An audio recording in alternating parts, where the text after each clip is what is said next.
on the sultry evening of July 18th, 64 AD, Emperor Nero watched from the safety of his palace as Rome was swallowed by an inferno. The city's cries were drowned out by the roaring blaze, an almost apocalyptic spectacle that left much of Rome in ashes. Yet Nero, cloaked in opulence and hubris, saw an opportunity amid the chaos. Outside the city walls, a group of individuals huddled in whispered prayer, their eyes mirroring the flickering flames that had devoured their homes. They were Christians, a burgeoning sect considered blasphemous by the majority of Romans. As the last embers smoldered in the ruined city, Nero found in them the perfect scapegoats for the great fire that had raged for 6 devastating days and 7 nights. Among Nero's advisors was Tigellinus, a man known for his cunning and ambition. With whispered counsel, he assured the emperor that blaming the Christians would divert the rising tide of public ire away from the imperial throne. Tigellinus orchestrated a grotesque tableau in which the Christians were condemned to burn at the stake, their agonized screams serving as a nightmarish choir in Nero's orchestrated drama. As the first Christians were bound to their pyres, the crowd's initial roars of approval slowly faded into a chilling silence. Realization dawned that they were witnessing not justice, but sanctioned horror. The flames ascended, mingling with the dying light of day as the scapegoats bore the collective sins of a city and an emperor. At that moment, the lines between savior and tyrant, martyrdom and scapegoating, were irrevocably blurred. Was Nero a victim of circumstances beyond his control, or a callous manipulator, sacrificing lives for his own survival? Were the Christians innocent casualties in a grander scheme, or the early bearers of a message destined to change the world? Join us today on Historical Quarrels, where we'll explore these questions and more. In the words of the ancient historian Tacitus, truth is confirmed by inspection and delay, falsehood by haste and uncertainty. So let us inspect the tales and truths behind Nero and his turbulent reign.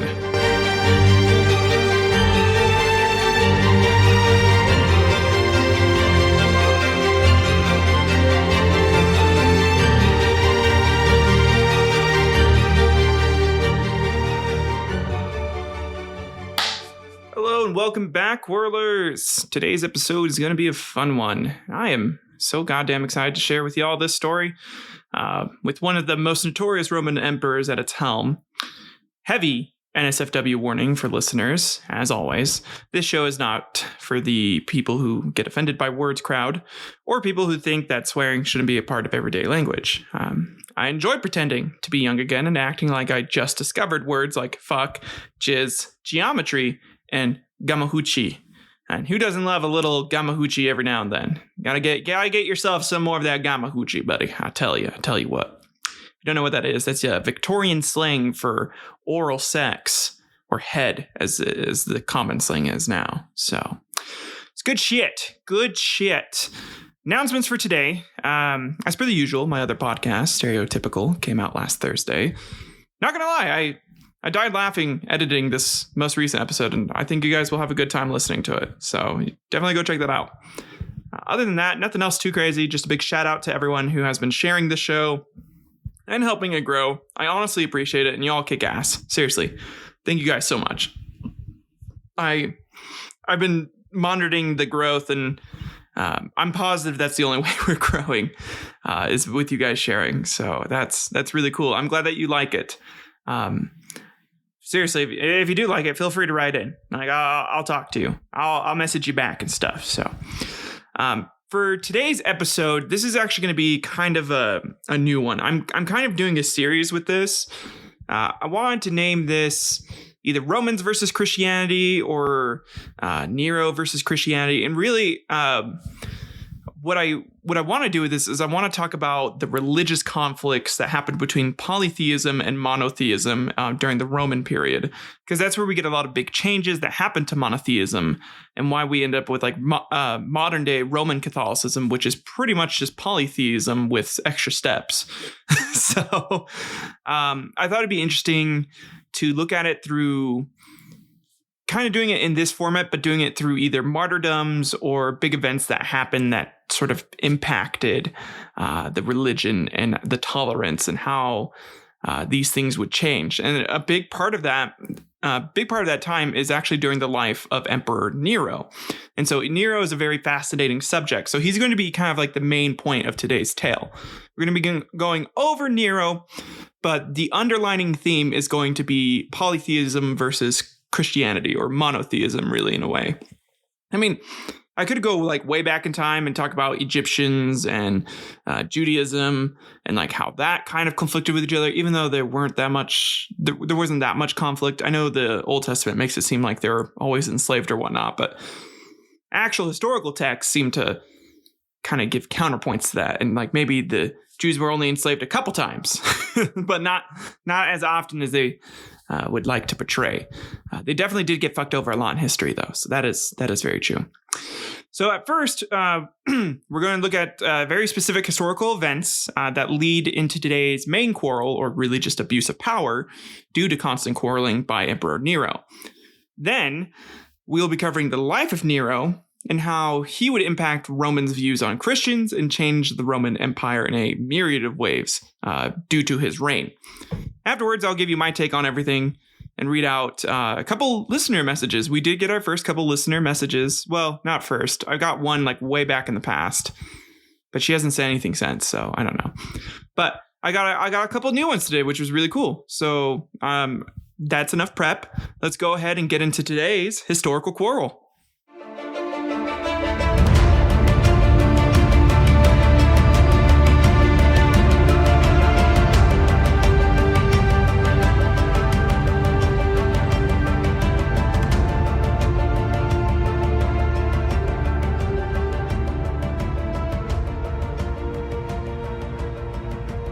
So in 509 BC, we have the Roman Republic established. The establishment of the Roman Republic in 509 BC was a pivotal event that dramatically shifted the socio-political and religious landscapes of ancient Rome. This momentous transformation began with the overthrow of Lucius Tarquinius Superbus, the seventh and last king of Rome, following a series of oppressive acts and the infamous incident involving his son Sextus Tarquinius and Lucretia, a Roman noblewoman. The incident being that he snuck into her room late at night and took a huge shit on her chest. He then forced her with his sword to rub it all over and made her say, "Tam malus sum et in stecore marxidius esse meroror. Quaso cacas en mi plus amabo illum tam valde."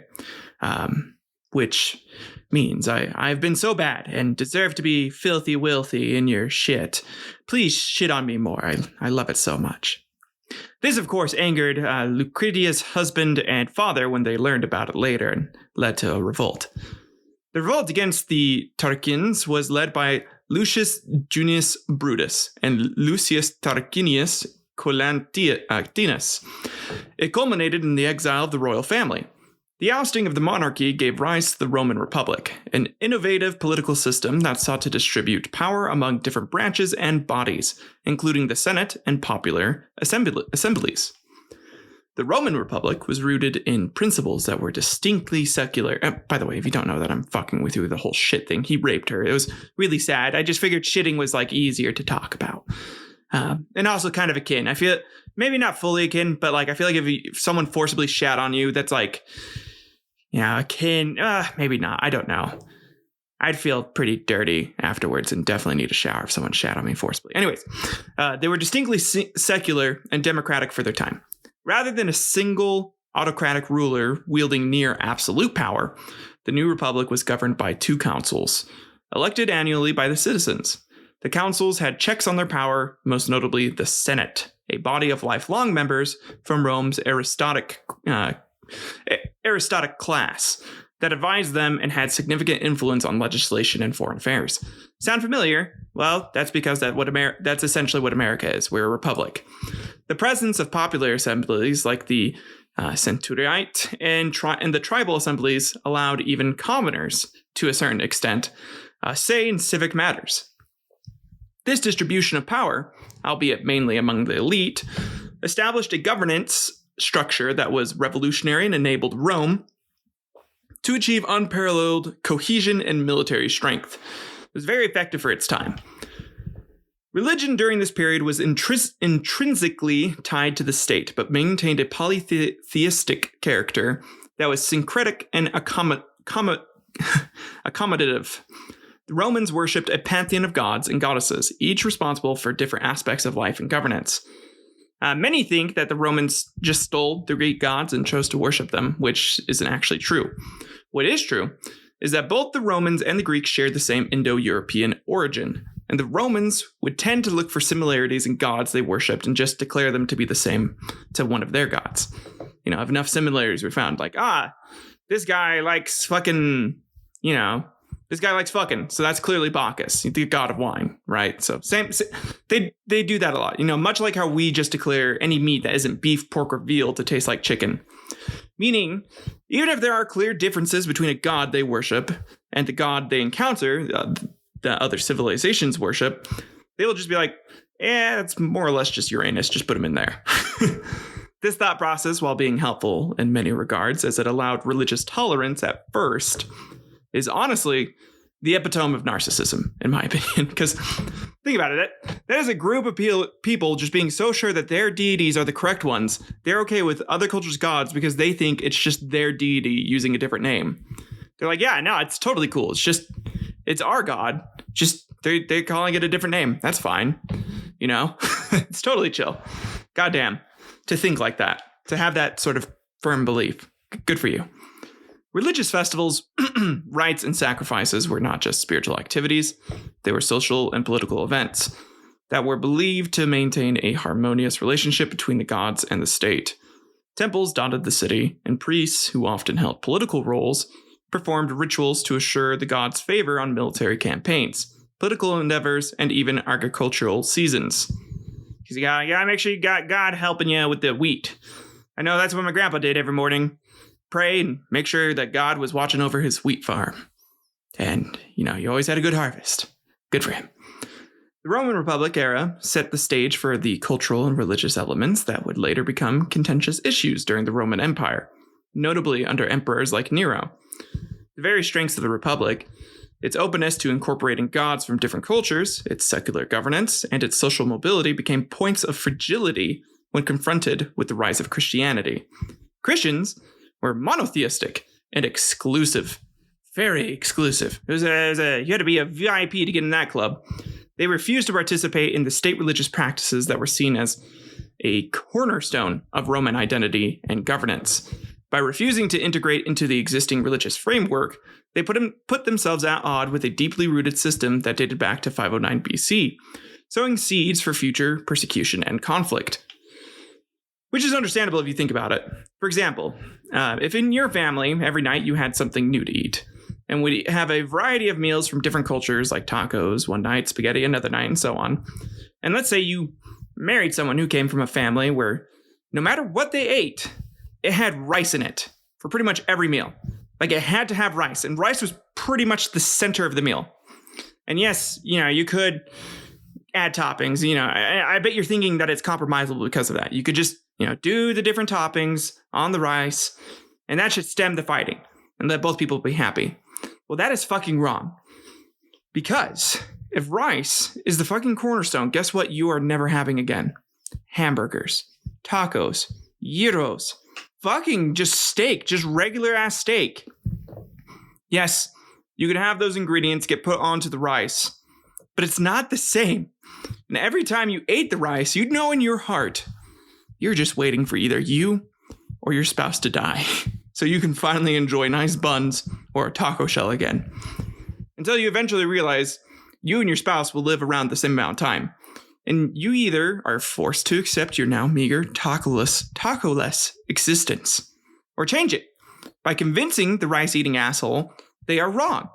But anytime you talk to them about it, they're like, well, this is like what my family has always done, and I can't betray my family by not eating rice. And you're like, all right, well, sure, but you're living with me now. And my family has never just eaten that, and I'm totally cool if we have rice every now and then, but Every meal is honestly ridiculous. And then they're all like, what do you mean ridiculous? How dare you talk about my family that way? I can't believe you say that about them. And you tried to explain by saying I didn't mean it like that. I love your family. I don't love the whole rice every day thing. And think you could switch it up every now and then. Come on. And then they say, well, my family says if I don't eat the rice, then I'll never get to hang out with them when we're all dead. And then you say, well, if all they do is eat rice all day, do you really want to hang out with them when you're dead? And then you have a big fight, and either you accept that your life is that or you divorce. So, moving on. 264 to 241 BC, we have the First Punic War. So, I covered a lot of this already on my episode about the Punic Wars. But here's a basic rundown / kind of recap of the First Punic War, which was fought between 264 and 241 BC. It marked a defining chapter in Rome's ascendancy as a dominant Mediterranean power. The conflict pitted Rome against the powerful North African city-state of Carthage in a protracted struggle for control over Sicily. Both civilizations were formidable, but Rome ultimately emerged victorious, showcasing its growing naval prowess and military adaptability. The Romans succeeded in breaking Carthaginian naval dominance, capturing enemy ships, and even in innovating their own fleet with the corvus, a boarding device that turned sea battles into infantry engagements, an area where Romans excelled. This victory was more than just military. It had far-reaching implications for Rome's cultural and religious dynamics. Roman religion, up to this point, was primarily polytheistic and deeply entwined with the state. However, it was also remarkably flexible and open to influences from the various regions and peoples that Rome conquered. The Romans believed that their success in war was an indicator of their god's favor, and this victory over Carthage would have been seen as divine endorsement of Rome's expanding territorial and cultural reach. Interestingly, Rome's interaction with Carthage also brought it into contact with a different, more exotic form of religion and spirituality. Carthage had its own pantheon of gods, including Baal and Tanit, and practiced rites that were considered mystifying and at times horrifying by Roman standards, such as child sacrifice. And while Romans didn't adopt these gods or practices wholesale, the exposure to them represented the increasing cosmopolitanism of Roman religious life. And really, at first, the concept of child sacrifice was horrifying. But after a while, the Romans were like, well, maybe. Nah, we shouldn't. But, maybe. No, that's awful. We definitely shouldn't. But then they saw red-haired kids and were like, are redheads even humans? It'd be more like animal sacrifices if we did it to them. Gods from conquered or allied territories were frequently integrated into the Roman pantheon, a practice that reinforced the empire's pluralistic approach to spirituality. The culmination of the First Punic War thus solidified Rome's stature as a burgeoning empire and set a precedent for how it would incorporate the religious practices of defeated or subjugated peoples. This openness to religious pluralism would later be tested by the advent of Christianity, a religion that refused to be accommodated into the existing Roman religious schema. The Romans, confident in their god's favor, demonstrated through victories like that over Carthage, found such exclusivity both perplexing and threatening. Again, laying more groundwork for future religious tensions in the empire.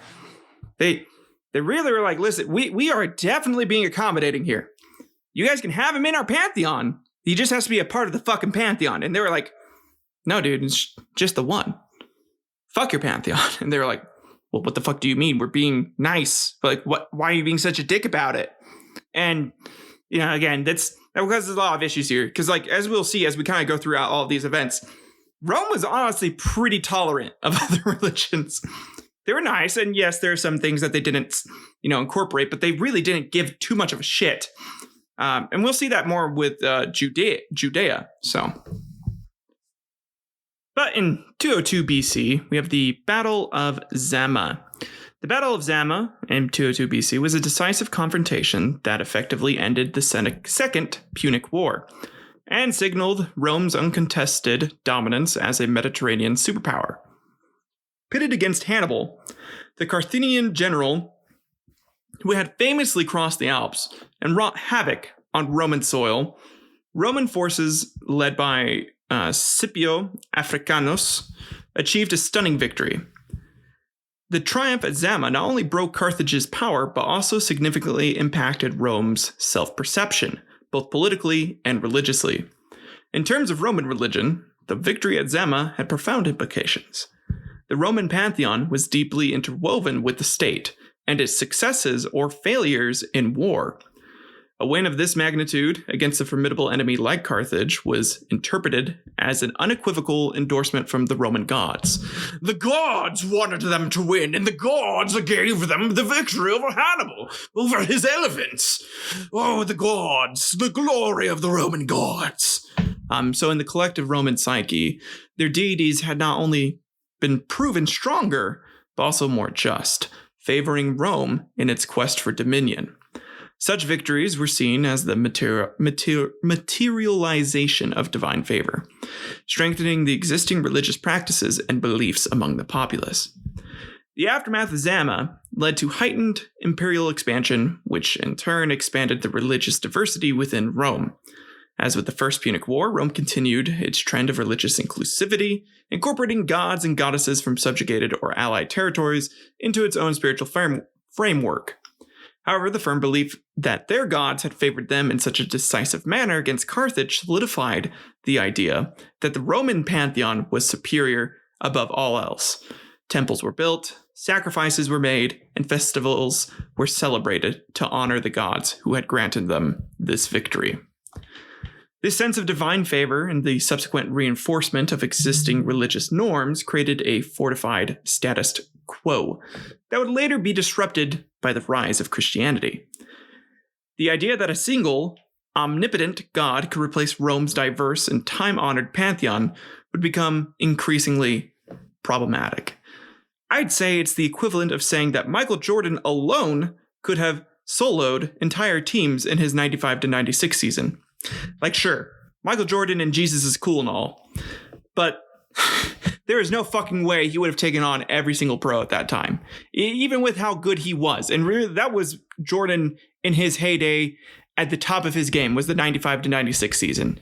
Definitely could not have done that without Pippen or any of his other teammates. Couldn't solo all of them. So,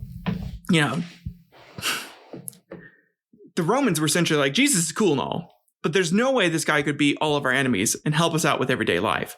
You'd need at least like 3 different Jesuses for the main things, like war, food, and fucking. They didn't have 3 Jesuses for that.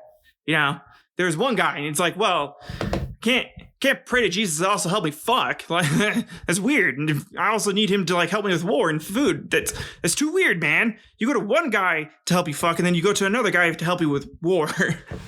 And so it directly challenged the long-standing belief that Rome's success and survival were tied to its traditional religious practices.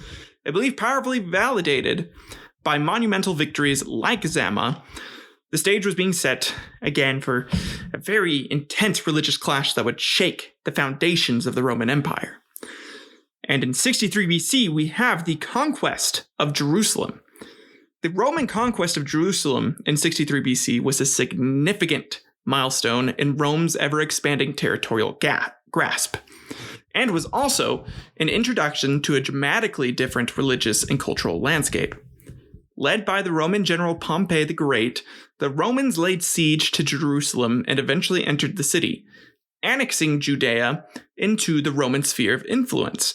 The event marked Rome's first direct encounter with Judaism, a monotheistic religion that stood in stark contrast to Rome's polytheistic beliefs. Romans were known for their religious tolerance, and had a general policy of incorporating the gods of conquered peoples into their own pantheon. However, Judaism posed a unique challenge because of its staunch monotheism and refusal to incorporate other gods into its belief system. Yet, despite the tension this religious divide created, the Roman approach was mostly one of tolerance.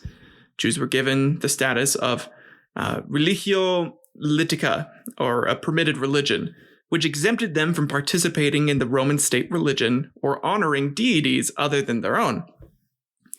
This tolerance stemmed from a Roman understanding that the Jewish religion was ancient and deeply ingrained, qualities that garnered a level of respect from Roman authorities. They knew the golden rule back then, and understood that if someone forced them to give up all their traditions immediately, it would only cause more revolts and not allow them to control the territory as effectively. However, this tolerance was not entirely devoid of tension or conflict. Jews generally lived under Roman rule with a level of autonomy, including the ability to practice their religion freely. But they were still subject to Roman authority and occasional heavy taxation. I'm talking like real heavy taxation. I'm talking like 30-40% of your income taxation sort of shit.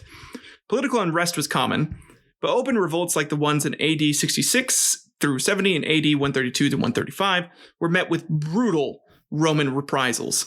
Still, Roman policy aimed at allowing Jewish religious life to continue without significant interference, even though Judaism did not assimilate into Roman religious culture as other conquered regions' beliefs often did. The Roman conquest of Jerusalem and the relative tolerance of Judaism set an interesting precedent for Rome's later dealings with Christianity, which is really just an offshoot of Judaism. Unlike Jews, early Christians actively proselytized and sought converts even among the Romans. With Judaism, it was more of an established club that you could only get into if they thought you were cool enough to be in, or your family was in the club, so you automatically got into the club because of it. Whereas with Christianity, it was a brand new club, and they needed to get as many members as possible so that the established club didn't just fucking kill them all. And many of them thought the only way to have a peaceful afterlife was truly through their club as well, which is another big stance. It's just a very heavily ingrained belief in that. This more aggressive stance towards religious expansion was one of the factors that led to greater tension between the Roman state and the nascent Christian community.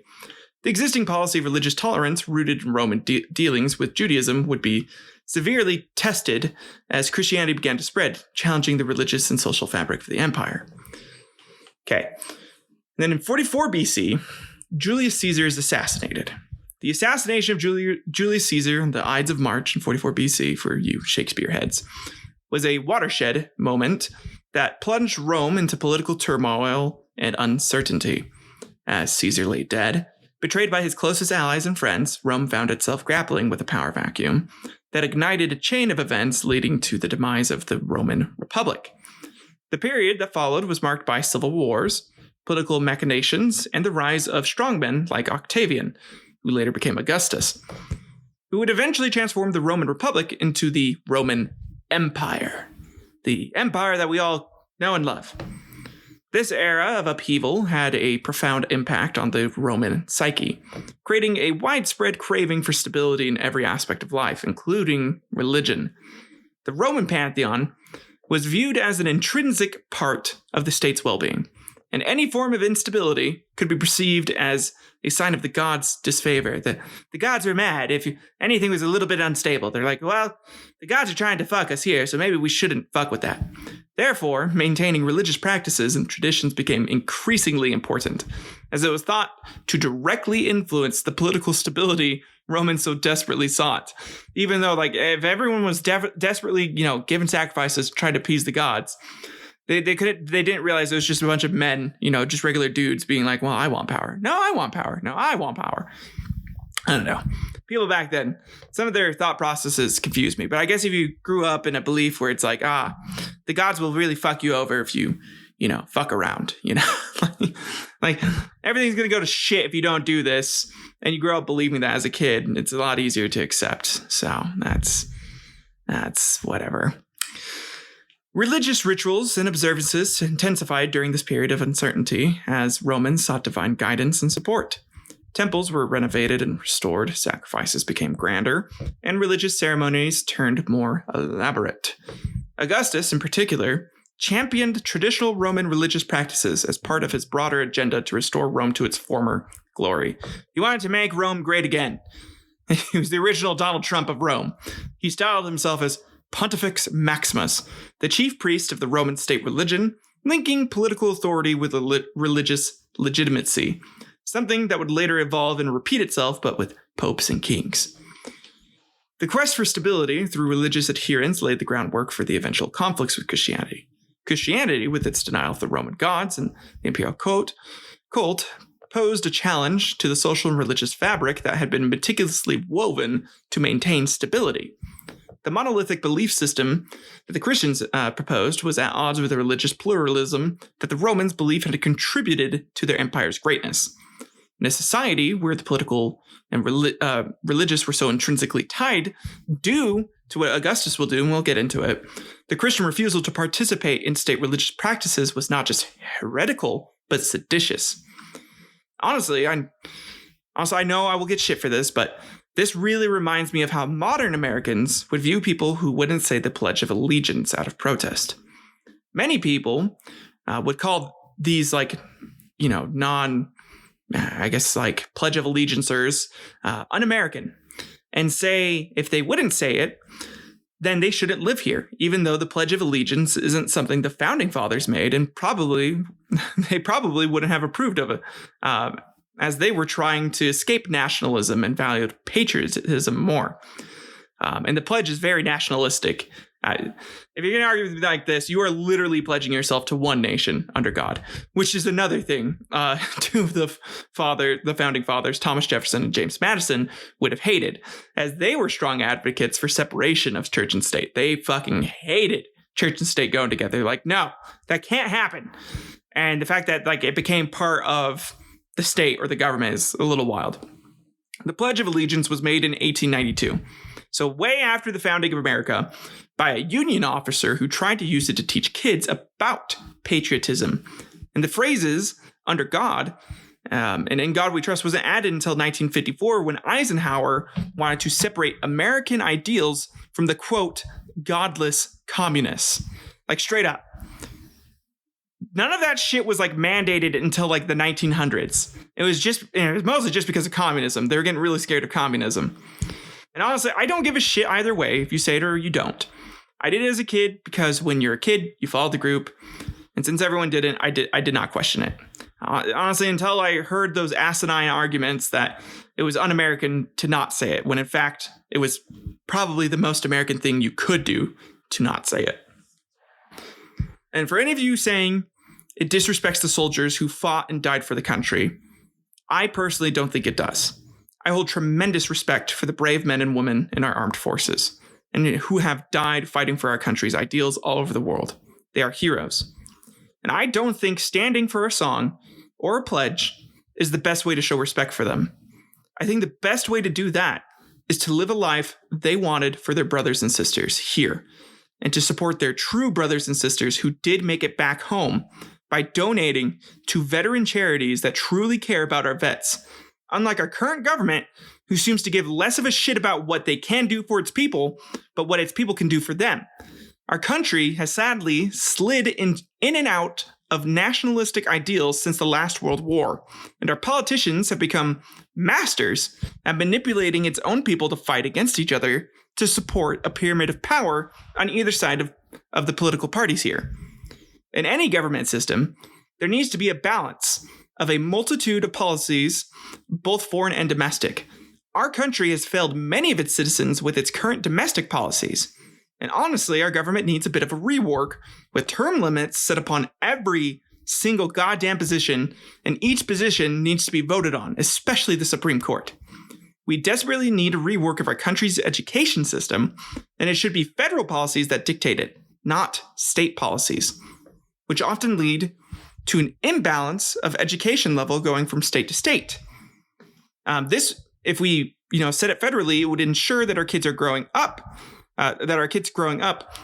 are better than us and learn more than us. Each new generation should be better and have more opportunities than the last, not the other way around, which is what has happened in our country. I definitely feel like I have less opportunities than my grandpa did or my great-grandpa did. It's really sad that our country is filled to the brim with old, greedy, gold-hoarding dragons sitting fucking just sitting in their wealth, who refuse to back any policy that will affect their coffers, fearing that their business may not be as profitable as it once was, saying it would lead to a job loss. Because when they say that, that means they are more willing to cut off people from their lifeline and a job rather than to take too heavy of a loss. Them saying it's going to lead to job loss isn't like a woe is me. That's them threatening. They're like, yeah, if you do this, people are going to lose their jobs because I'm going to cut them out because I'm the boss. And how fucked is that? Yeah. And people are like, oh, see, they're trying to look out for us. No, they're threatening the politicians. That's what they're doing. Sorry, rant over. If you disagree with me, I'd love to hear your takes on what I just went over. I'll read them out in the next episode and continue the discussion with you. I just find a lot of similarities between our country and its current populace with those of the Roman Empire in its heyday. Like, it's straight up there are so many similarities. It's insane. And potentially the fall of America will be very similar to the fall of fucking Rome. Anyways, as the Roman Empire transitioned from the chaos following Caesar's assassination to the comparative stability under Augustus and his successors, the stage was set, again, for more Roman religious practices to grow and be ingrained into its culture and fabric. The desire for stability had fortified the existing religious structure, making it less accommodating to a belief system that fundamentally challenged its tenets. The Battle of Actium in 31 BC was more than just a military confrontation. It was a transformative event that sealed the fate of the Roman Republic and heralded the birth of the Roman Empire. Fought between Octavian and the combined forces of Mark Antony and Cleopatra, the battle saw Octavian emerge as the undisputed winner. This decisive victory gave him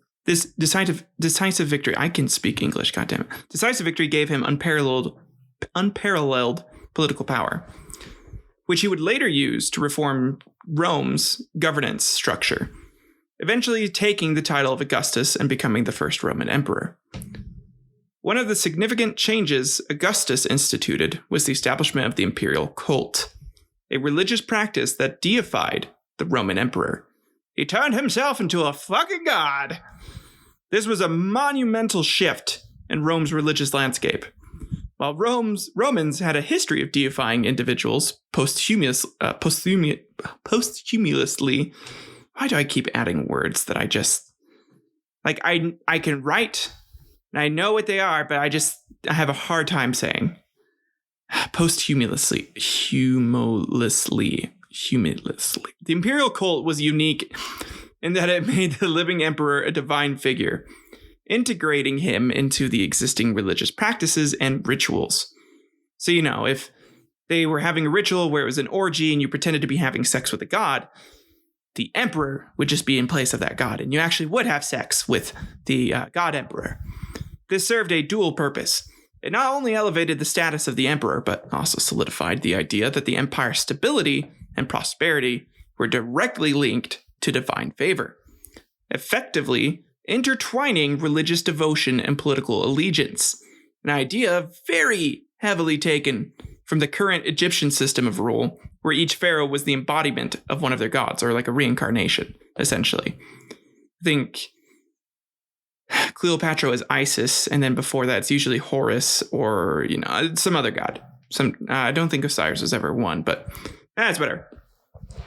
The imperial cult was not just a formality, but a well-structured, state-sponsored religious system, complete with temples, priesthoods, and rituals dedicated to the worship of the emperor. By integrating the emperor into the divine hierarchy, Augustus ingeniously used religion as a tool to legitimize his rule and unify the empire under a single, divinely sanctioned authority. In effect, the imperial cult created a religious framework that supported the political structure, fortifying the emperor's role as both a spiritual and political leader. Really, it's really genius because, you lead your people in every single aspect of their lives. You tell them what religion they should be. You tell them, where they're going to fight, what they should do legislatively. Like, great way to do it. God Kings are great. Kind of feels like you're going back in time a little bit, though. Not going to lie, because I think the republic system honestly was a little more fair, less corrupt. But doesn't matter. People like power. When people can take power, that's what they do. The institutional intertwining of religion and politics deepened Rome's resistance to religious systems that rejected the state gods and the god emperor or divine emperor, like Judaism to some extent, and especially Christianity.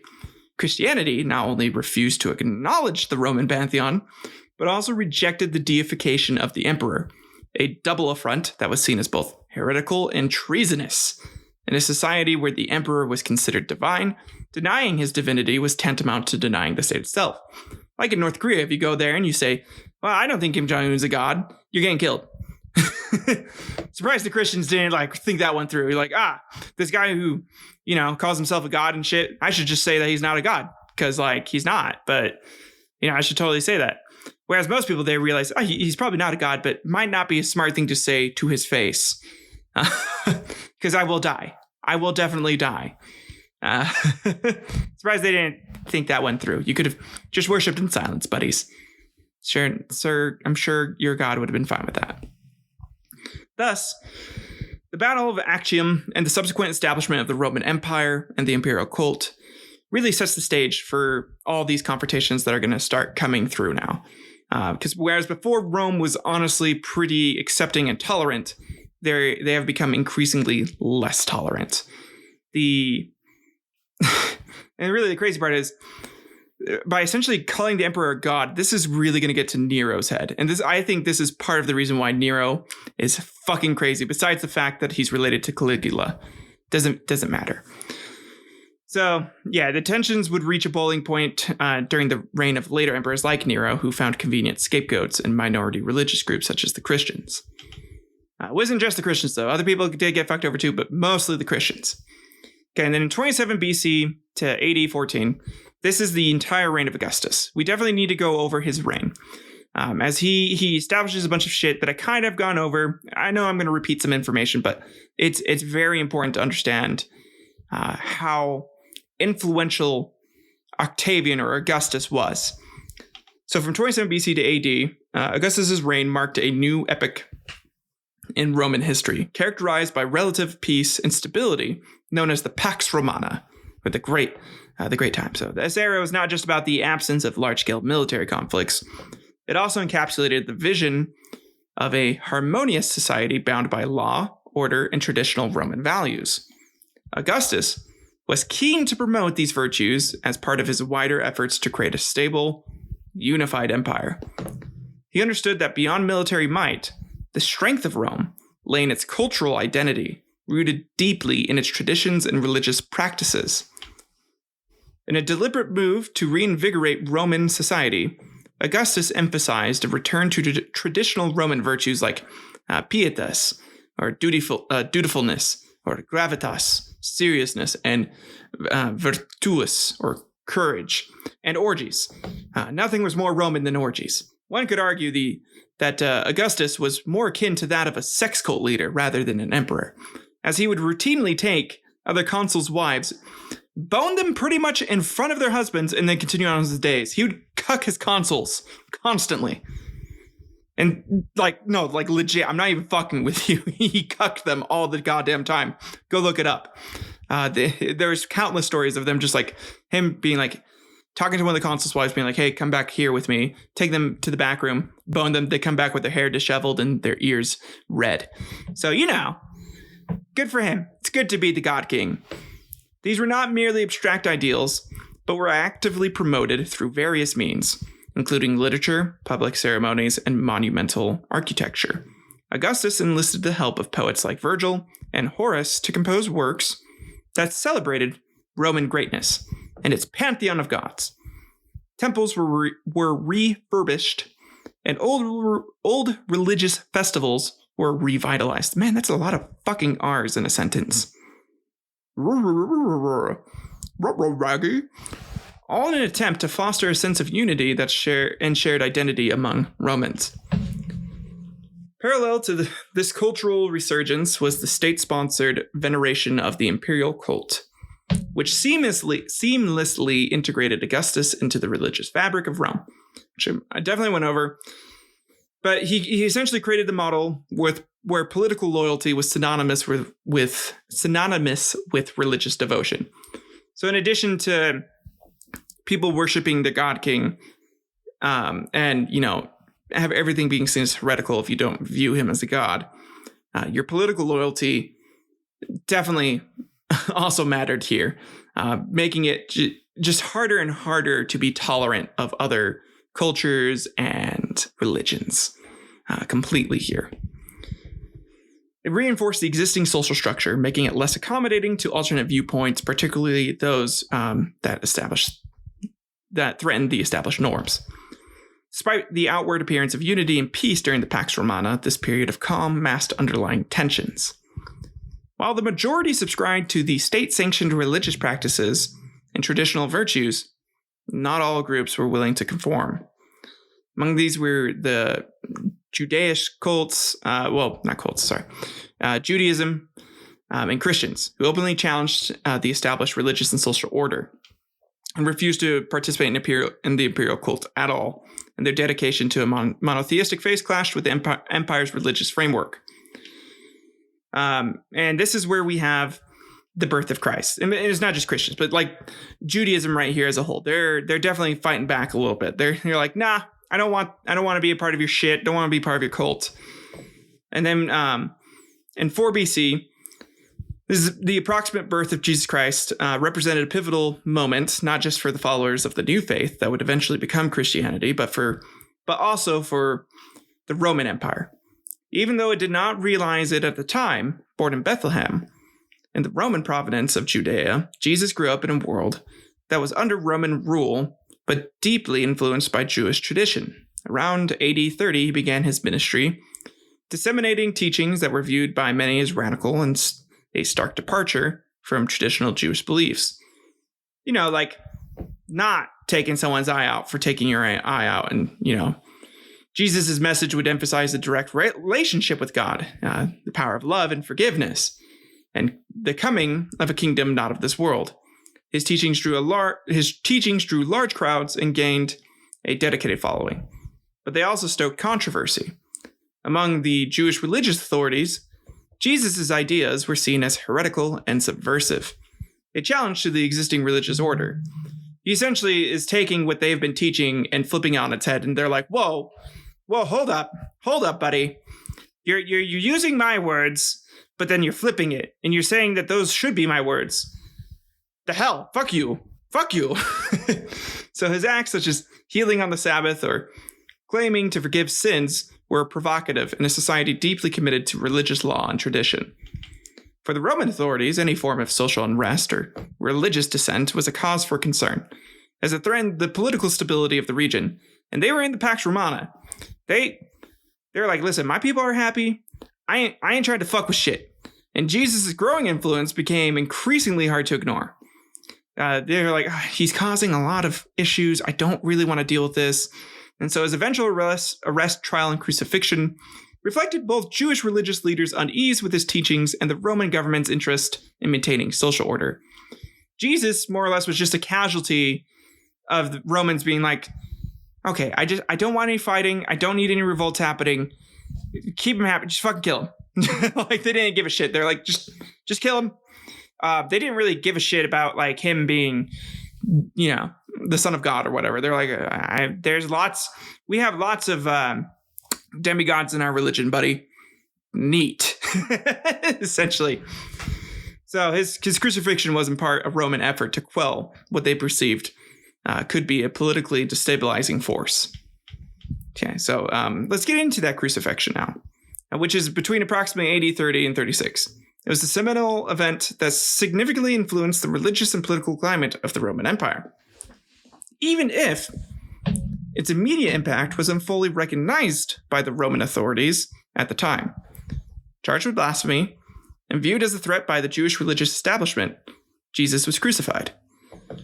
A form of execution that was both agonizing and socially shameful, usually reserved for criminals and rebels against the state.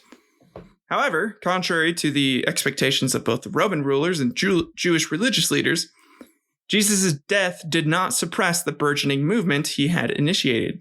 initiated. Rather, it fueled it. He was a martyr. In the wake of his crucifixion, Jesus' disciples claim that he had risen from the dead, bolstering the resolve of his followers and adding a layer of divine significance to his teachings. This narrative of resurrection transformed the crucifixion from an end into a beginning, catalyzing the spread of the Christian faith throughout the Roman Empire. Early Christians began to organize communities, share resources, and most importantly, proselytize, winning converts not just among the Jews, but also among non-Jewish communities. This proliferation of Christian belief presented a quandary for Roman authorities. Unlike other religious groups, Christians refused to make sacrifices to the Roman gods or to venerate the emperor as divine, practices that were considered fundamental for maintaining the social and political fabric of the empire. This refusal was not just an act of religious dissent. It was viewed as an act of political subversion, challenging the principles that held the Roman Empire together. They're like, these motherfuckers, y'all, listen, I conquered you. You do what I say. God damn it. This is what your God King wants. You do what God King says, or you get God King's dick. And they chose to get God King's dick. While initially the Romans might have seen Christianity as a sect of Judaism, it soon became apparent that this new movement had a different character altogether. The Roman policy of religious tolerance was predicated on the notion that the local gods could be incorporated into the Roman religious landscape. However, the monotheistic and exclusivist nature of Christianity made such accommodation impossible. Christian beliefs directly undermined the syncretic and pluralistic religious environment that Rome had fostered to maintain unity across its diverse empire. Therefore, the crucifixion of Jesus Christ, rather than silencing a controversial preacher, instead ignited a religious movement that would pose profound and lasting challenges to the Roman Empire. Over time, this would lead to periods of persecution, most infamously under emperors like Nero, who would exploit the Christians as convenient scapegoats for larger social and political issues, which is very convenient. Yeah, that's what you do. Okay, and then AD 42 to 62. We're going to jump ahead a little bit in time. We'll get back to the birth of Nero, which is in AD 37, but I need to talk about the missionary work of Paul, right? So between 42 and 62, Paul the Apostle undertook a series of missionary journeys that fundamentally altered the trajectory of Christianity, transforming it from a localized Jewish sect into a burgeoning religious movement with appeal beyond the Jewish communities. A Roman citizen and a Jew by birth, Paul was uniquely positioned to bridge the cultural and religious gaps that existed at the time. Armed with a deep understanding of both Jewish law and Hellenistic culture, he took the message of Jesus to diverse communities across the Roman Empire, including places like Antioch, Corinth, Ephesus, and eventually Rome itself. Paul's teachings and writings, many of which are preserved in the New Testament, addressed a wide range of issues that helped make Christianity more accessible to Gentile audiences. He argued that non-Jews could become Christians without first converting to Judaism or adhering to traditional Jewish laws. This idea is presented in Romans chapter 2, where Paul is chastising someone for thinking that, his cut pee-pee makes him better than those who don't have a cut pee-pee. And really, I like to think of it as like Jesus chastising Paul at first. And so I'll just translate the passage for you. Romans chapter 2. Let me grab my Bible, actually. Here, I'm going to grab my Bible. There we go. Okay. Romans chapter 2, verses 24 through 29. For the name of God means jack shit to everyone else based on what you're telling me, Paul. For circumcision verily profiteth if thou keep the law. But if thou be a breaker of the law, thy cut pee-pee means jack shit to me, Paul, you dumbass. Therefore, if the uncircumcision keeps the righteousness of the law, do you actually think I'll give a shit if his pee-pee got cut or not, Paul? Come on. So do you really think I, the guy who made the law, really care about your pee-pee getting cut if you don't follow the main fucking rules? You don't get to pick and choose. For he is not a Jew. which is one outwardly, neither is that circumcision, which is outward in the flesh. But he is a Jew, which is one inwardly, and cutting your pee-pee is that of the heart, in the spirit pee-pee, and not in the letter, whose praise is not of men, but of God. Seriously, check yourself, Paul, before I bitch slap you. Thus concludes our sermon. I was a missionary at one point in my life, and 100% that's how I remember learning about Paul's missionary work. So, cool shit. This theological shift was revolutionary and removed significant barriers to entry, allowing the new faith to spread rapidly among diverse populations. For the Roman authorities, Paul's activities presented a complex challenge. While the empire was generally tolerant of new religions, the expansion of Christianity under Paul's missionary work came to be seen as increasingly problematic. He needed to get canceled on Twitter, and Christianity's monotheistic stance was at odds with the polytheistic Roman religious landscape, and its growth started to be seen as a potential trigger to Roman religious and social unity. It was a threat. They're triggering the God King. He's like, how dare you? That triggers me, you asshole. Christians were... Sorry, I got done watching The Room again recently. So it was like, Lisa, why don't you love me, Lisa? Sorry. I love his very monotone, non-acting approach to the character. It was great. Christians were not merely practicing their faith in private. They were actively proselytizing, seeking to win converts, and challenging traditional Roman religious practices and beliefs. Additionally, Paul emphasized the concept of a spiritual kingdom not of this world, which posed implicit challenges to the earthly authority of the Roman Empire. Because while Paul himself advised respect for secular authority in his letters, the Christian focus on a heavenly kingdom had political implications. It led to questions about loyalty and governance, as the faith garnered a growing number of followers who prioritized their spiritual allegiance over their civic duties, further complicating the relationship between the burgeoning Christian community and the Roman state. Paul also liked to talk shit on the orgy culture the Romans and the Greeks had. So like in 1 Corinthians chapter 7, when he said, nevertheless, to avoid fornication, y'all should just be tapping your one wife, and your wife should only be getting it from you and shit, dog. Like, don't trip, because God only wants you to have one bussy and one pussy to hit, so you respect that bussy and pussy and shit. Or something like that. I don't know how that first verse went, but something kind of went like that. But yeah, there's a lot of stark differences between Roman and Christian culture, obviously. Paul's missionary work played a critical role in setting the stage for future interactions between the Roman Empire and Christianity. By expanding the faith beyond Jewish communities and adapting its teachings for a broader audience, Paul made Christianity a force that the Roman Empire could no longer ignore. The success of his missionary activities set the stage for later, more systemic conflicts and persecutions, including those by emperors like Nero. So let's go ahead and get into Nero then.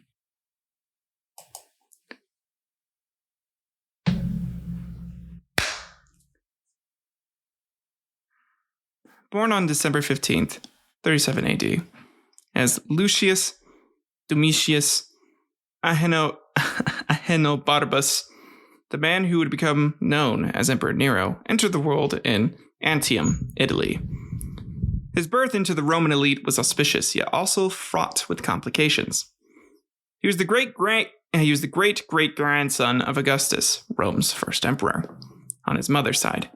But his immediate family was plagued by scandal and political intrigue.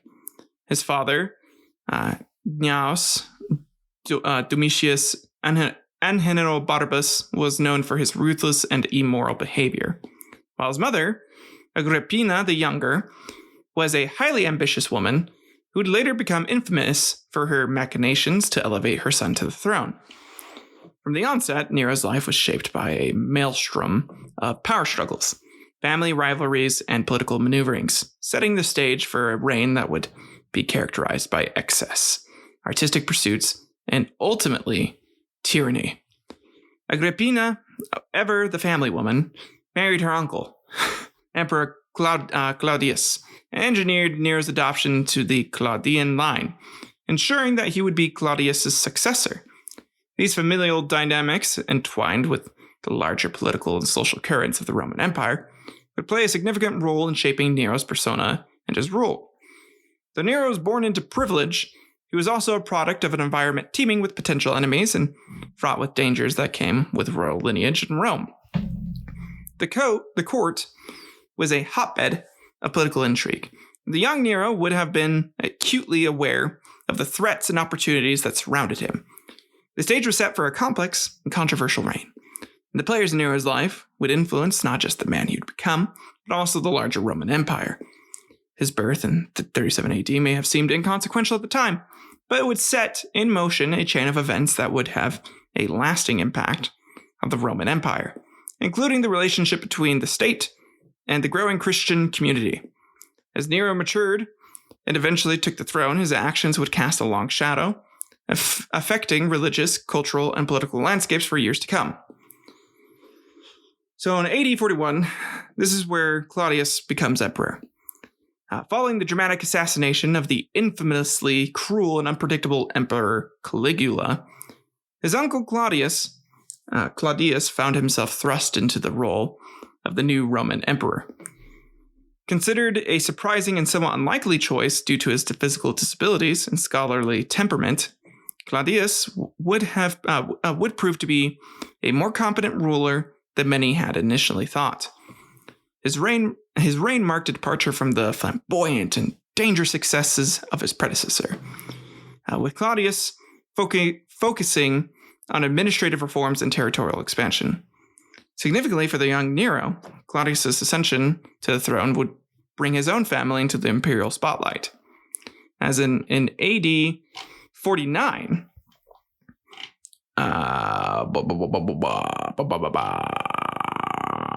in AD 49, Nero's mother, Agrippina the Younger, became Claudius's fourth wife.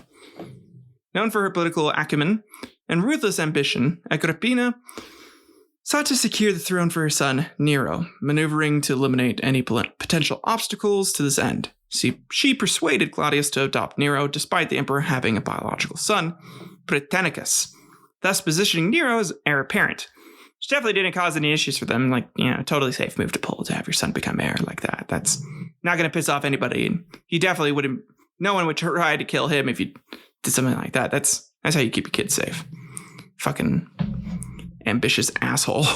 Goddamn. Agrippina's marriage to Claudius was a pivotal moment for Nero's future, elevating him from the sidelines of Roman aristocracy into the direct line of succession. Agrippina worked tirelessly behind the scenes to ensure that Nero received the best tutors and the attention of influential Roman politicians and military leaders, grooming him for the responsibilities of rule. However, the union between Claudius and Agrippina wasn't just a family affair. Yeah, keeping it in the family there, and just gotta be boning your uncle and shit, I guess, to go up in the ranks. It had wider and political and social implications. And by the way, boning your uncle in Roman times, definitely normal, apparently. Lots of, even guys did it with the other guys, just to get ahead. So, The consolidation of power within a single family raised concerns among the Roman Senate and other elites who feared the increasing centralization of authority. The marriage also signaled a significant shift in the dynamics of the Roman court, as Agrippina began to exercise considerable influence over state affairs. And they thought women totally shouldn't have that much power. For them, even the fucking Christians agreed with them. And when their main guy, Paul, was spreading that message all over, he said something very similar to how they viewed it in 1 Corinthians 14:34. Let your woman keep silent in the churches, for it is not permitted unto them to speak, but they are commanded to be under obedience, as also saith the law. Because, if they talking shit, y'all know boys' clubs is over, and this is really just for the boys. Religion's for the boys. It was just a boys' club. Thus, Claudius's ascent to the throne in AD 49 and his subsequent marriage to Agrippina really sets the stage for Nero's rise to power here. And then in AD 50, a pivotal event occurred that would have far-reaching implications for him. With his adoption by Emperor Claudius. With this legal and symbolic act, he became known as Nero Claudius Caesar Drusus Germanicus and was catapulted to the front of the line of succession, leapfrogging over Claudius's biological son, Britannicus, because fuck Britannicus, apparently. The adoption was more than a mere formality. It was a calculated political maneuver orchestrated by Nero's ambitious mother, Agrippina the Younger, who is now securely positioned as the Empress. And she was an empress, goddamn. The adoption caused a seismic shift in the Roman political landscape. While adoptions were not uncommon, as a means of securing a line of succession, this particular adoption was tinged with scandal and controversy. Not only did it displace Britannicus, but it also raised questions about Agrippina's influence over Claudius. Like, seriously, how the fuck did she have this much of a grip over this guy? Claudius, that pussy must have been tight. It must have been good. It must have been fire, yo. Like, she must have, like, given him the best sex he's ever had in his life. Like, I'm talking mind-blowing sex. For her to be like, you know, like, in the middle of him, like, busting, he's like, dude, you should totally adopt Nero and make him the next in line. And he was like, what? Yeah, I'll do it. Ah! And, you know, something like that is what I'm guessing happened. Senators and other power players in Rome would have seen this move as an overt consolidation of power by Agrippina and her lineage, further marginalizing other influential families and factions within the Roman elite. Also, further causing more issues for Nero, as he would now be kind of a target, and people would definitely scorn him a little bit. The event had a personal impact on him, who was now being groomed with a singular focus to become the next emperor of Rome. He would have been acutely aware of both the privileges and the burdens that his new position entailed. On the one hand, he now had access to the best education and mentors Rome could offer. On the other hand, he was thrust into a cauldron of political rivalry, an expectation that would have been daunting for any teenager to navigate. Could you imagine being 13 and fucking doing that shit? I bet you can't. I bet you would also go crazy. I definitely would go a little crazy. Had that shit happen. Had my mom, like, boned my uncle that made me, like, the ruler of a giant fucking empire. I would have been like, what? Was not expecting this shit. Okay, cool, neat. The adoption also added a layer of complexity to Nero's relationship with Britannicus. Once family members through their respective mothers, who were sisters, they are now rivals for the highest position in the Roman Empire. Set the stage for a tension-filled environment. Because he couldn't hang out with his cousin anymore and just have fun. It was more of like, you know, if he hung out with his cousin, he was probably going to die and get stabbed in the back. Thus, Nero's adoption in AD 50 was not just a significant personal milestone, but also a moment of political and social importance for Rome. It set into motion a chain of events that would eventually culminate in Nero's ascent to the throne, while also sowing the seeds for future conflicts and controversies that would define his reign.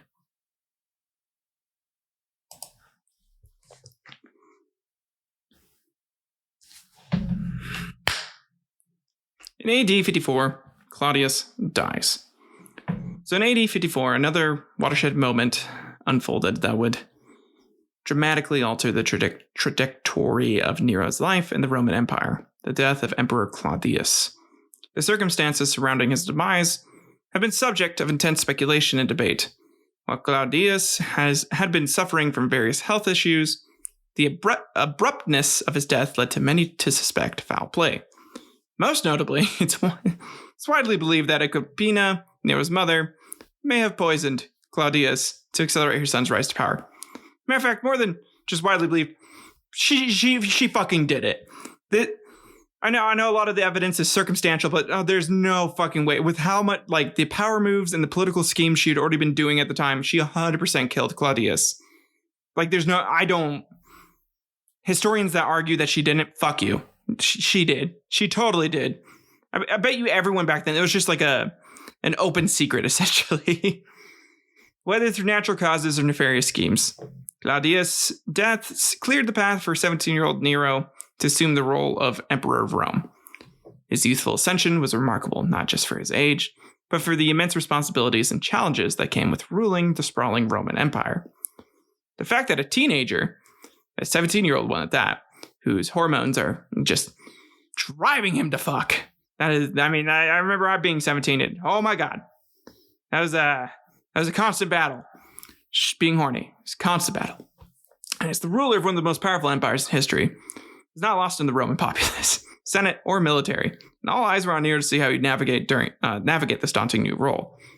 So they're like, this fucking kid is going to be in charge of us? Okay. It's going to suck. From the outset, Nero's reign was characterized by the heavy influence of his advisors, and most prominently his mother Agrippina. In the early years, men like Seneca, the Stoic philosopher, and Burrus, the commander of the Praetorian Guard, played key roles in guiding the young emperor. However, Agrippina's presence loomed large, creating a complex dynamic. On the one hand, her guidance was instrumental in his ascension. On the other, her overarching influence became a source of tension and potential liability for Nero as he sought to assert his own authority. So, like, people essentially make jokes like, well, if your mom says it's not okay, I guess you have to obey it. Kind of manipulating him a little bit. Claudius's death and Nero's subsequent rise to power also intensified the existing fissures within the Roman elite. The Senate was cautiously optimistic but wary, hopeful that the new emperor would respect their traditional role, while cognizant of the fact that Nero was the product of Agrippina's ambitious machinations. Furthermore, Nero's elevation added fuel to the already simmering rivalries within the Roman royal family, particularly with Britannicus, who had been sidelined but remained a symbol of what could have been another line of succession. So, because of that, in AD 55, Britannicus dies. Just a year after Nero's ascent to the throne, another startling event transpired that would further consolidate his power, while deepening the intrigue surrounding his reign. The mysterious death of his stepbrother, Britannicus. Britannicus was like, what are you doing, stepbro? And Nero's like, well, you seem stuck, so I gotta come help unstick you by sticking with my sword, but like an actual sword. The official account suggested that Britannicus died of a seizure, but given the highly charged political atmosphere and the convenient timing of his death, many suspected poison as the real cause. If true, it wouldn't be the first time poison had altered the course of Roman politics, and it certainly pointed to a ruthless effort to remove any challenges to Nero's reign. Britannicus, the biological son of Claudius, had been a looming figure in Nero's periphery. Despite being sidelined by Nero's adoption and subsequent rise to power, he remained a symbol of an alternative lineage, a what-if you will, that haunted Nero's legitimacy. His untimely death at just 14 years old eliminated a potentially disruptive rival, a person who might have been rallied behind by those disenchanted with Nero's rule, or by those who saw him as the last vestige of the Claudian line. The mysterious circumstances of Britannicus' death intensified the atmosphere of suspicion and apprehension within the Roman court. This event was not simply a family tragedy, it had political repercussions that rippled through the Senate, the army, and the broader Roman populace. Everybody was talking about it. It was the news of the day. They're like, oh shit, did he kill him? Did he not kill him? Was it just a seizure? Or like some other shit going on? He was 14. The seizure it probably wasn't a seizure. It was a stark reminder of the perils and intrigues that lurked in the corridors of power, where the stakes were high and the cost of rivalry could be life itself. Straight up. Moreover, the death of Britannicus complicated Nero's already intricate relationship with his mother, Agrippina. While she had initially been instrumental in securing Nero's path to the throne, the removal of Britannicus from the scene altered the power dynamics between mother and son.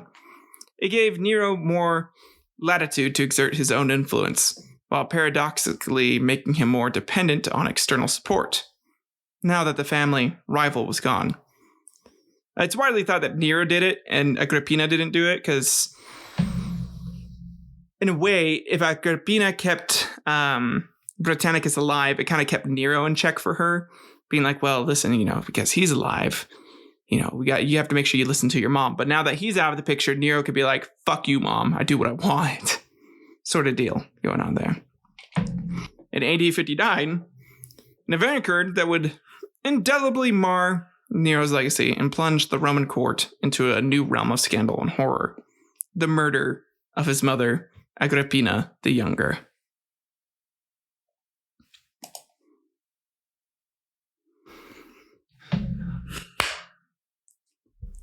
This act of matricide was a shocking breach of both Roman law and basic societal norms, and it represented a grim turning point in Nero's reign.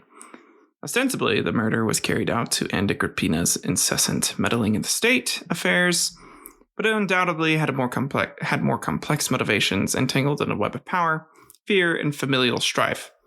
Meaning he was probably a really angry, not teenager at this point. Let's see. Oh, 18. He's still, let's see. So 59. He'd have been 22. So just kind of angry about a bunch of shit that he didn't have control over. And his mom kept interfering in his life. And he was like, fuck you, mom. Fuck you, mom. And then finally was like, kill her. Just kill her. Up to this point, Agrippina had been a formidable presence in Nero's political life. Her ambition and political acumen had been key factors in guiding him to the throne, but her influence had become a double-edged sword. Her domineering presence not only irked Nero, but also complicated his efforts to exert independent authority. The power dynamics between mother and son had become increasingly fraught, filled with tension and thinly veiled animosities. Kind of both of them were threatening each other a bunch. Agrippina would be like, well, I have all this power. I could totally fuck you over, son, if you decide not to listen to your mom. And then Nero was like, I'm the emperor. I'm a god. I can do what I want. The ramifications of Agrippina's murder reverberated throughout the Roman Empire. It shattered any remaining illusions that Nero's reign would adhere to traditional moral or ethical codes. The Senate, which had long harbored reservations about Nero, found itself in an even more precarious position, forced to navigate the capricious moods and actions of an increasingly unpredictable emperor. For the Roman populace, the matricide also had religious implications, as such a crime was considered an affront to the gods, tarnishing the sacrosanct image of the imperial family. Remember, they are gods. He is a god emperor at this point. Moreover, the act of matricide opened a Pandora's box of political instability. With Agrippina's death, Nero lost not just a mother, but also an advisor who, for all her perceived meddling, had considerable experience and intelligence. She was smart as fuck. I mean, she got her son to be emperor. God damn, that takes a lot of intelligence. Her absence made room for new advisors and favorites who may not have had Nero's or Rome's best interests at heart, contributing to the erratic governance that would characterize the later years of his reign. So the murder of Agrippina was not just merely a family tragedy, but a critical juncture in the trajectory of Roman history. It definitively marked Nero as a ruler willing to transgress the most fundamental boundaries of morality and law to secure his own power, casting a shadow of infamy that would endure long after his death. It set the stage for tumult, excess, and upheaval that would come to define Nero's rule, ensuring that his reign would be one of Rome's most controversial and talked about chapters. Not only that, but because of this event, and because of him essentially committing blasphemy, despite being the one who is viewed as a god, it caused a lot of shelves to break for a lot of the Roman populace that were still into the polytheistic and the Roman pantheon. They were like, well, hold up. The gods, and this has been this way for 100 years now. The gods have said, this is a no-no. And he did the no-no, which means he can't be a god. Wait, what? Hold up. What? Shit like that happened, and this is why we'll start to see a lot of the Roman populace come over to Christianity and monotheism. And then in AD 60 to 61, we have Boudica's revolt. The Roman Empire faced one of its most notable challenges during Nero's reign, Boudica's revolt in Britain. Boudica, the queen of the Iceni tribe, led a ferocious uprising against Roman rule, incited by oppressive taxation and the humiliation suffered by her family at the hands of Roman officials. Like being forced to rub shit all over their chests and be like, oh, I like it so much. Will you please shit on me? I love to be filthy, wilthy. Shit like that. Yeah, there's just it became a very Roman tradition after Sextus did it, okay? You shit on people's chests, they rub it in, and you make them say that phrase. It's a kink. Don't kink shame. The revolt was not just a localized skirmish, but a major insurrection that saw the sacking of Roman towns, including Londinium, modern-day London, and the killing of thousands of Roman civilians and soldiers. The uprising presented Nero with a dilemma that went beyond mere military strategy. It forced him to consider the very tenets of Roman imperial policy. The initial losses led Nero to contemplate withdrawing Roman forces from Britain, a move that would have had significant consequences for the empire's territorial integrity and reputation. It would have suggested that Rome, the purported center of civilization and might, could be humbled by, quote-unquote, barbarians. However, ultimately, Nero decided against withdrawal. The Roman military, led by General Gaius Suetonius Paullinus, managed to quash the revolt in a decisive battle. While the immediate threat was eliminated, the episode had long-lasting implications. It served as a potent reminder to Nero and the Roman elite of the fragility of their empire, exposing vulnerabilities that could be exploited, not just by foreign enemies, but also by those within its conquered territories. The revolt led to a re-evaluation of Roman policy in Britain, with subsequent governors adopting somewhat more conciliatory tactics in managing local tribes. Additionally, the revolt and its suppression reinforced the image of Nero as a military leader, albeit one who was willing to entertain strategic withdrawal when faced with stiff resistance. It was a demonstration of both Nero's pragmatism and his ultimate commitment to maintaining the empire's expansive footprint. This episode would be part of the larger narrative that would define Nero's reign, a volatile mix of military challenges, political intrigues, and ethical controversies. And then in AD 62, Seneca retires. So in Nero's inner circle, the forced retirement of his advisor, Seneca the Younger, who was a Stoic philosopher, statesman, and one of the most brilliant minds of his day, Seneca had been instrumental in guiding Nero during his early years of rule. His influence was seen as a moderating factor on the young, impulsive emperor, helping him navigate the complex waters of Roman politics and ethics. The bond between Nero and Seneca had been so strong that Seneca even acted as a speechwriter and tutor for Nero, crafting some of his most memorable public addresses. However, as Nero's reign progressed, the relationship between the two soured. Seneca's Stoic philosophy, with the emphasis on virtue, restraint, and ethical governance, increasingly clashed with Nero's extravagant lifestyle and autocratic tendencies. As other influences, some less virtuous than Seneca, began to hold sway over Nero, Seneca's position became untenable. His retirement was less a matter of choice and more of an outcome of deteriorating circumstances at the imperial court. The departure of Seneca had immediate and far-reaching implications. With his exit, Nero lost not just an advisor, but also a moral compass. You know, kind of like the cricket in Pinocchio. That guy who acts as like your conscience. Like Big Jack Horner and Puss in Boots, Last Witch, how he's like, I don't need one of those, and flicks him off. That's essentially what Nero did to Seneca. He was like, yeah, I'm evil, fuck it, and got rid of Seneca. I don't need someone telling me that I'm bad. I already know I am, and I love it.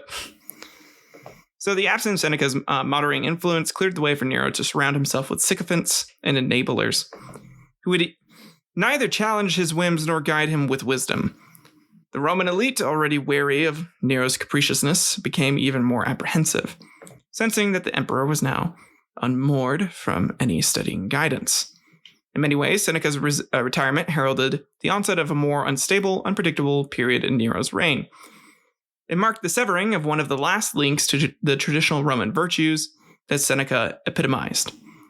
With his exit, the stage was set for excesses, misjudgments, and ultimately, the downfall that would characterize Nero's later years. Thus, AD 62 stands out as a significant milestone in the tragic narrative of Nero's rule, symbolizing the waning of reason and restraint in the corridors of Roman power, and foreshadowing the darker chapters yet to be written in the annals of his reign. So with all that being said, lots of Roman elite were getting pissed at Nero, and not liking him because this guy was spending a bunch of money on a bunch of lucrative shit that he didn't need to be doing, killing people for fun, doing a bunch of shit just because he can. And then in AD 64, we have the Great Fire of Rome.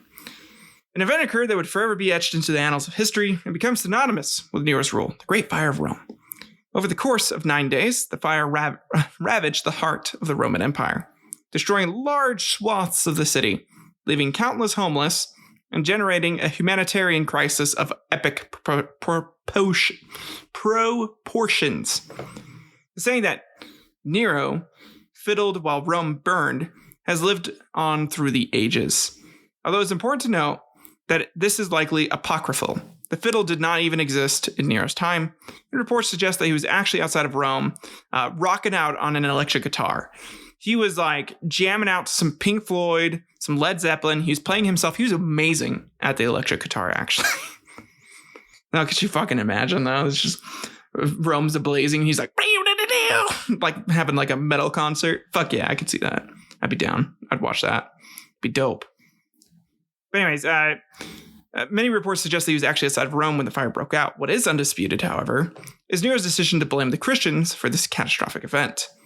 So, here we are. This is almost the pinnacle of what happened here. The burgeoning Christian community was already viewed with suspicion, as their monotheistic beliefs stood in stark contrast to Rome's polytheistic religious framework. By pitting the disaster of the Christians, Nero seized an opportunity to galvanize the public sentiment against this marginalized group and deflect the blame from himself. This got him more popular with the entirety of the Roman populace. He got a lot of heat off him by burning people. This led to a horrifying campaign of persecution involving grotesque public executions and tortures, as Nero tried to quell the rising tide of discontent and suspicion against his own rule. Many people really thought that Nero had some of his own men essentially start the fire just for fun, and so he could rebuild Rome in his own image. Fucking crazy. Which he might have. Who knows? The fire itself and subsequent scapegoating of the Christians were watershed moments, not just in his reign, but in the history of Christianity and the Roman Empire as a whole. It was the first instance of state-sanctioned persecution of Christians, a dark harbinger of what was to come in later years.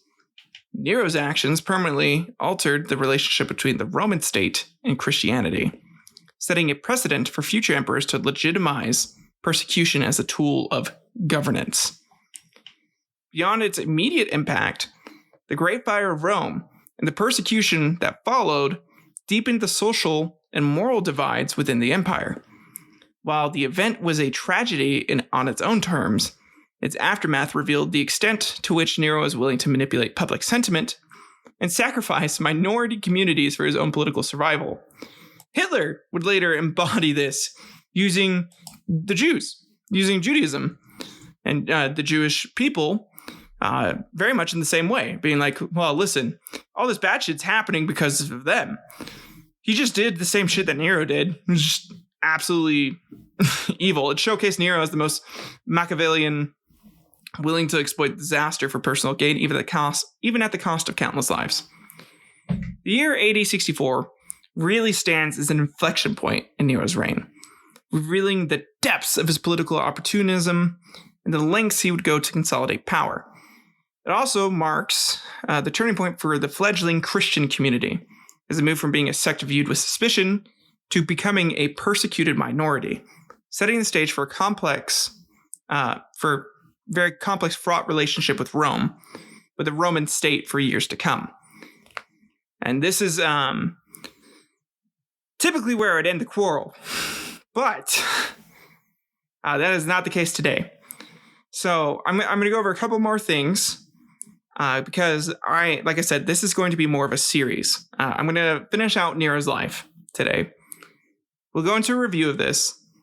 I'm going to reveal to you next week what the next part is, which is going to be a few more. It's going to be persecution, and it's going to lead up to the Holy Roman Empire. Well, really, it's going to lead up to Constantine and Roman Christianity finally merging and becoming one. We're going to talk about the Nicene Council and everything, too. It's going to be really fun. I'm really excited for this kind of series. I love this stuff. I love talking about this history because I always kind of get mad at some people when they're like, well, Roman Catholicism is the right church. I'm like, fuck, no. If anything, you're the first thing from it. You're basically just, you're pagans with extra steps. And that's because the emperor, Constantine, needed to make sure his people still enjoyed the religion somewhat. So, continue on. In AD 65, we have the Sionian conspiracy, which was a plot to assassinate Nero. It becomes uncovered, and several senators and officers are executed, including Seneca. So upon unmasking the plot, Nero's response was swift and brutal. Several senators and officers were executed and forced to commit suicide. That's right, he forced them to kill themselves, effectively purging his court of perceived enemies. Perhaps the most prominent figure to be implicated was Seneca, Nero's former advisor, who was ordered to take his own life.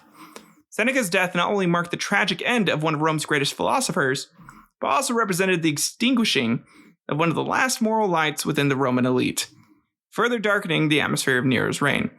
Basically, he snuffed out every bit of like moral compass that was in the Roman Senate or like the elite at the time. And everybody was corrupt as fuck at this point. So then we have AD 66. Nero's increasingly eccentric behavior reached new heights as he embarked on an artistic tour of Greece. While Rome simmered with internal strife and external challenges, the emperor chose to participate in various artistic and athletic competitions, a decision that left many in his empire baffled and disenchanted. This wasn't merely a casual vacation. Nero took to the Greek stage with zeal, performing as a musician, poet, and actor, even declaring Neronia a festival of arts in his own honor. Oh, man. Yeah, could you imagine? Like, people are just, like, fucked over, starving, and he's like, guys, listen to, like, this music that I did. It's like that scene from The Red Dragon, where he's, like, showing the news reporter different pictures he's taken of like the people he's killed. He's like, do you see it's Nero with like his music or his art, like, do you see? And he's like, yes, oh my god, yes. But that was all of Rome. The indulgent detour was viewed by many as the dereliction of duty, an escapade that further distanced him from the responsibilities of governance. Nero's antics in Greece were not just self-indulgent, but also politically tone-deaf. At a time when the empire needed a steady hand, the man at its helm seemed more concerned with garnering applause in foreign theaters rather than managing a sprawling, complex state. His absence from Rome and the obvious delight he took in Greek culture were interpreted by many as a sign of Nero's increasing detachment from Roman affairs, a costly perception for an already unpopular ruler. Nero's Grecian sojourn also drew the eye of the Roman Senate and elite, who saw it as an affront to traditional Roman virtues of duty, stoicism, and martial valor. The Senate was already a hotbed of resentment against Nero for forcing people to commit suicide, and his artistic escapades further eroded his already tenuous relationship with this important governing body. The Roman populace, too, began to question Nero's fitness to rule, feeling discontent that was already festering due to his luxurious lifestyle, erratic behavior, and the brutal suppression of dissent. You argued with him, you fucking died. Did not matter. You did not even have to commit any crimes. All you had to do was argue with him. He was like, nope, you're dead. Real dictator. Real dick. Although Nero returned to Rome claiming triumph in various competitions, the so-called victories did little to bolster his image. Rather, they crystallized the notion that Nero was a leader lost in his own artistic fantasies, neglectful of the tangible crisis that loomed over his empire. The year AD 66 thus became the emblematic of Nero's disengagement from his role as emperor. A glaring instance for Nero's prioritizing personal gratification over imperial stewardship. Really, in retrospect, his tour is the harbinger of his downfall. And after this, we have the First Jewish-Roman War in AD 66 to 70. The Roman Empire was embroiled in the First Jewish-Roman War, a conflict that erupted in the province of Judea. The seeds of this revolt were sown in a complex interplay of religious, social, and economic grievances against Roman rule. In a move that signaled his ongoing detachment from the realities of governance, Nero delegated the task of suppressing the uprising to Vespasian, a seasoned general. At the very least, it was a seasoned general, right? Like he didn't just like give it to some like officer. He's like, yeah, here you go. Go quell the rebellion. I'm sure you can handle it. Probably don't need to worry too much. Sending Vespasian to quell the rebellion was a decision fraught with implications. On the one hand, it allowed Nero to distance himself from the messy affairs of subduing an insurgent province. On the other, it exposed the limitations of his leadership. As Vespasian's forces methodically crushed the revolt, culminating in the destruction of the Second Temple in Jerusalem in AD 70, Nero was largely absent from the narrative, more a spectator to his own empire's trials than its active leader. The absence was not just physical, but also moral. The brutal suppression of the Jewish revolt, complete with sieges, massacres, and eventual destruction of Jerusalem, raised ethical questions about Roman imperialism that Nero seemed ill-equipped to answer. He was like, I don't know, fucking, we rule the world, right? So like, fuck him. that was his answer to a lot of things. Vespasian's ruthless tactics were successful from a military standpoint, but they ignited long-lasting resentment against Roman rule among the Jewish population, setting the stage for future conflicts.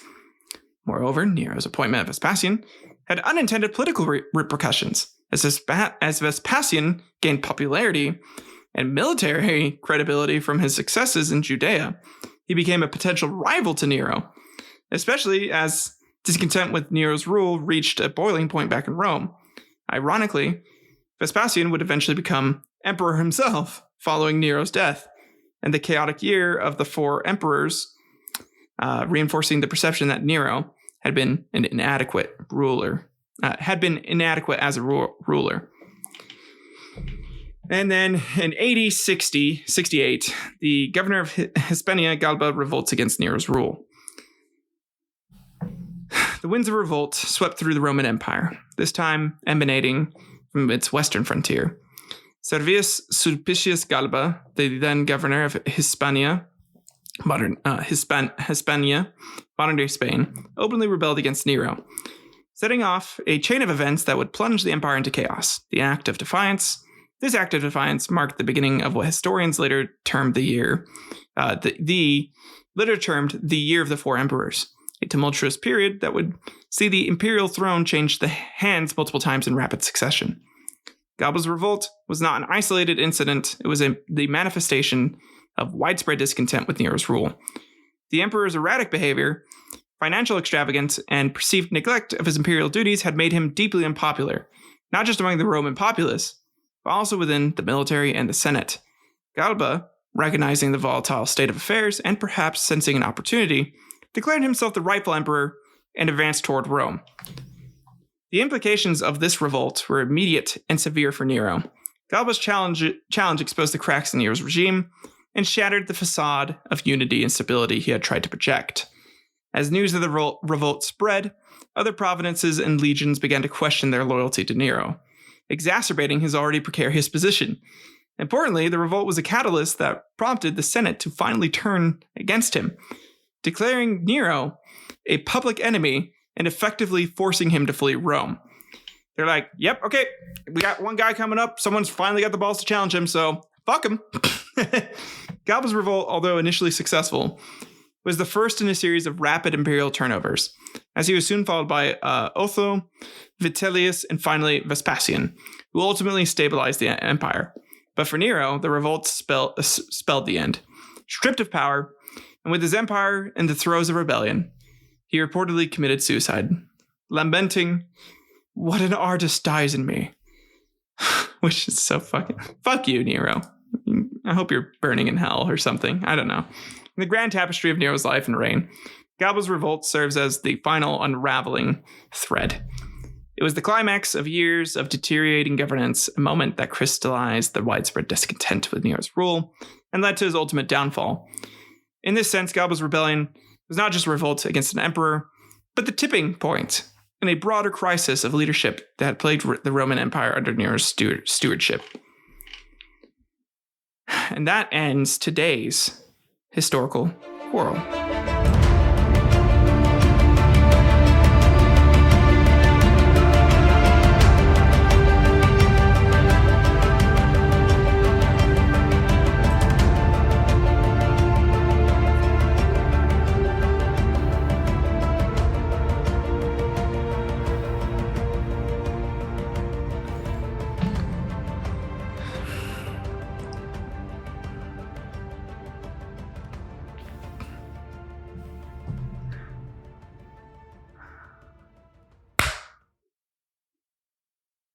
All right, guys, that brings us to the end of today's episode. Some of my main thoughts on this, besides like the whole political rant that I went on, is just how many similarities there are between us, like the U.S. here in America, and the Roman Republic / Empire, and how religious destability caused a lot of discontent within the politics, and how intertwined, or really how dangerous it is for any government to have intertwined politics and religious practices. I really think what caused a lot of Nero's issues and downfall was his predecessors doing that and making themselves like a god king and an emperor, and being in a way intolerant, despite their already perceived tolerance of other religions, but they're intolerant of a monotheistic belief and forcing people to abide by their practices and their culture, which I think is a way of just kind of like assimilating a people into your own tribe, essentially, by forcing them to do that. And that's what they wanted to do. Of course, it's cruel and unfair to do that to people who already have established traditions and cultures that have been, there for centuries or thousands of years. But it was a way to do it, and the Romans really excelled at that. Additionally, I don't know, Nero's rule is really interesting to me. He essentially he was born to a father who was like a bloodthirsty bastard and really wasn't meant for the throne. And then his mother was like, nah, I'm going to bone the emperor, and then totally boned the emperor and got him to be next in line, which is crazy. So I don't know. And then the tensions he had between his mother and his mother calling the shots and that pissing him off. And then because like of him committing that horrible act. And then potentially he also set fire to Rome and then used Christianity, who had become really this like not persecuted minority yet until he started doing it, but really this minority whose message was spreading due to Paul at the time. He forced them to essentially, be the scapegoats for everything. And then that later gets repeated, like with Hitler and other cruel leaders that do similar things. I don't know. It's history has a way of repeating itself. And I feel like Nero's rule emulated the way Hitler would, in his regime, would rule. Yes, it wasn't really about the people. It was more about their own ego. And Nero is very egotistical, in my opinion. Other than that, though, I don't know. It was a fun one. I had a good time. Researching this, reading up on it. I am really excited to hear some of your guys' take on it. I did get 3 emails this week, which, let's go ahead and get into that. So these are like my first email from listeners, which is really cool. So the first one is from Emily Thompson. Says, Dear Hysterical Quarrels, I recently listened to your episode on the Battle of Talus, and I found it informative and engaging. However, I did find the comedy a bit about the Singodian merchant causing the Carluke defection felt a little out of place in the midst of such a serious topic. Nevertheless, keep up the good work. And thank you, Emily. I appreciate that. And yes, it is. It was a little out of place. I'm gonna work on like the way I try to do my bits. Sometimes I feel better doing improv to bits or like improvised comedy in certain areas. like I kind of did towards the end. Some of it I just kind of wrote, all right, tell a joke about this. Tell a joke about this. Just to make it a little easier for me. So that way I just have like the research, like the main chunk of things. Other bits I wrote at the beginning of this. Most of the stuff was written. Like the whole bit about the rice and how you have to eat the rice or you don't get to hang out with your family in the afterlife.